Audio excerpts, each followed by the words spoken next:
Bonjour, je suis Emma Frick, la directrice de la recherche et prospective de l'agence Peclers Paris, qui est une agence conseil en tendance, en mode, en design, art de vivre et innovation. La question, c'est comment est-ce qu'on décrypte les tendances. C'est un métier un petit peu particulier parce que ça repose beaucoup sur un travail de veille, une veille marché en fait, que mènent les équipes en fait, de Peclers. Sachant que l'agence est organisée en différents départements. Une première équipe qui est celle que je dirige, qui est l'équipe de recherche et prospective, et puis des équipes de style qui sont spécialisées dans différents départements, art de vivre, mode, beauté, bien consommation, et qui apportent chacune du coup leur expertise marché, leur intelligence marché, pour aider nos clients à anticiper ce qui va se passer dans différents secteurs d'activité. Le travail de décryptage de tendance, il commence avec effectivement une forme d'œil en fait, c'est cette capacité à les détecter dans ce qui se passe autour de nous, les signaux émergents de transformation de société, de nouveaux besoins de consommation, de nouvelles attitudes et styles de vie. Le rôle de mon équipe en recherche et prospective, c'est d'amener à la fois une vision des tendances qui vont émerger à plus long terme, à 3, 5 ou 10 ans. Donc on s'appuie évidemment sur des études existantes, des études sociodémographiques qui nous aident à comprendre un peu les grands mouvements de société. Et puis on les complète par une analyse sémiotique. L'analyse sémiotique, c'est l'idée d'aller décrypter tous les signaux émergents que l'on peut capter dans la philosophie, dans les médias, dans l'art contemporain, dans la mode, dans le design, et qui sont révélateurs d'un changement d'attitude, de nouveaux besoins de consommation, de nouvelles attitudes et de nouveaux styles de vie qui vont influencer demain les besoins des consommateurs et auxquels les marques doivent se préparer pour pouvoir anticiper quels sont les produits, les services qu'elles doivent développer, et puis peut-être aussi imaginer d'autres façons de communiquer en fait leurs bénéfices pour être à la fois plus désirables et aussi plus en lien avec ces nouvelles attentes de consommateurs qu'on décrypte à travers notre travail d'analyse.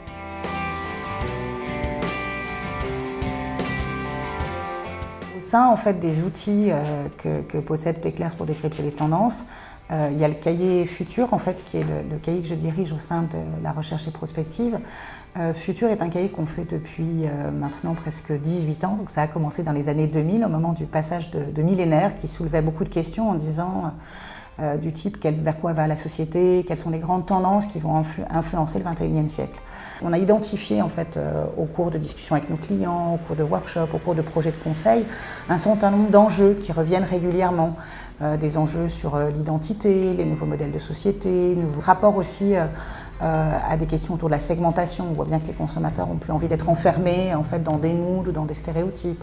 La montée évidemment de l'écologie, de la question de la durabilité, en quoi les nouvelles technologies et la science aussi modifient nos habitudes de consommation, nos modes de vie demain potentiellement. Des questions aussi autour de la globalisation et quel impact ça a pour les marques aujourd'hui et demain. Donc le travail qu'on fait, c'est que ça commence déjà avec des équipes de sociologues, de sémiologues, où on va repérer tout au long de l'année sur ces différents sujets c'est des signaux émergents qui sont révélateurs de nouvelles attitudes de consommation. On regarde d'ailleurs assez souvent beaucoup l'art contemporain, avec cette idée que l'artiste est souvent soit visionnaire dans sa manière de comprendre un peu ce qui émerge dans la société, ou en tous les cas le plus à même aussi de le rendre visible, de le rendre sensible et de nous faire réaliser qu'il y a peut-être des nouvelles attitudes, besoins, attentes qui émergent aujourd'hui. Donc on commence déjà par ce décryptage socioculturel, en fait des grandes tendances qui vont émerger demain.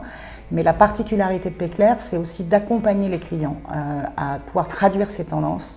On propose aussi des scénarios créatifs, des territoires d'innovation qui sont des débuts de réponse pour permettre ensuite à nos clients, quel que soit leur secteur d'activité, de se projeter à travers un benchmark d'innovation qui émerge aujourd'hui sur comment eux pourraient potentiellement le traduire dans leurs activités demain.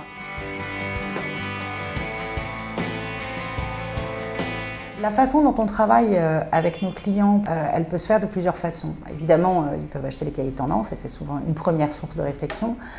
Mais sur la base des tendances que l'on décrit dans nos cahiers, généralement, ils ont besoin d'une approche plus personnalisée. Assez souvent, ça passe par l'idée de faire un décryptage customisé sur leur industrie, une géographie ou une cible qui peut partir de Futur ou des cahiers de tendance. Par exemple sur le futur de la mobilité ou le futur de la beauté dans tel et tel pays, comment ça émerge aux États-Unis, en Chine. quelles sont voilà, les expressions créatives ou les influenceurs qui sont susceptibles aussi d'être intéressants pour une marque. Donc il y a beaucoup de questions souvent autour du futur d'eux, spécifique pour un client. La deuxième approche stratégique, c'est de se dire, fort des tendances que j'ai identifiées, comment ça se traduit en termes de stratégie de marque, comment ça peut faire éventuellement évoluer aussi les valeurs d'une marque, comment il faut peut-être qu'elle les communique différemment pour être plus en adéquation avec les tendances qu'on a identifiées. Une autre approche conseil aussi, c'est d'accompagner en termes d'innovation, développement d'innovation qui peuvent être produits, expériences de marque, services.